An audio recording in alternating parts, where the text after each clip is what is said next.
அடுத்தது, இந்த உலகத்துல நீங்க நிலைச்சு வாழணும். எல்லா உயிர்களுமே, ஒரு கசாப்பு கடைக்கு போற ஆடு கூட முடிஞ்ச அளவுக்கு தன் உயிரை காப்பாற்றிக் கொள்ள விரும்புது. ஆயுள் அதுக்கு வேணும்னு விரும்புது, நீண்ட ஆயுள் வேணும்ட்டு. அடுத்தது நிறை செல்வம். நமக்கு ஒரு வட்டல்ல பசிக்கும் போது போதுமான அளவுக்கு சாப்பாடு நிறைஞ்சா போதும். இதுவே நீங்க 10 வட்டல் நிறைய சாப்பாடு வந்துச்சுன்னா நமக்கு அது பாரம், பூச்சி ஏறிக்கும். அந்த மாதிரி செல்வம்ங்கிறது நிறைஞ்சிட்டே இருந்துச்சுன்னா போதும். சிறப்பு, நிறை செல்வம், உயர் புகழ். அப்ப 4 பேர் நம்மளை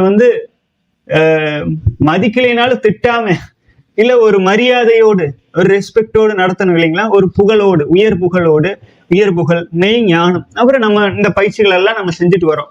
இதெல்லாம் செஞ்சுட்டே இருக்கிறதுல நல்ல ஒரு மெய் ஞானம் கிடைச்சு, நல்ல உண்மையான மெய் ஞானம் அப்படிங்கிறது நம்ம சாதாரணமா இருக்கிற இடத்துல இருக்கிற அப்படியே சூன்ய நிலையில தவத்தில் இருக்கும் போதே வர ஆரம்பிச்சிடும். ஸோ அவ்வளவுதான்.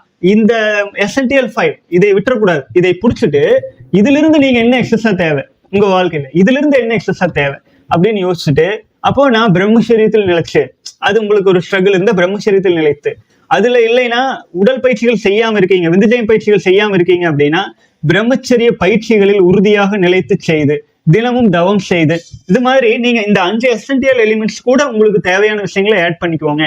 ஆட் பண்ணி நீங்க எனக்கு திரும்பவும் கூட எனக்கு அனுப்புங்க ஆச்சுங்களா? ஏன்னா இதுல மிஸ் ஆயிருக்கு.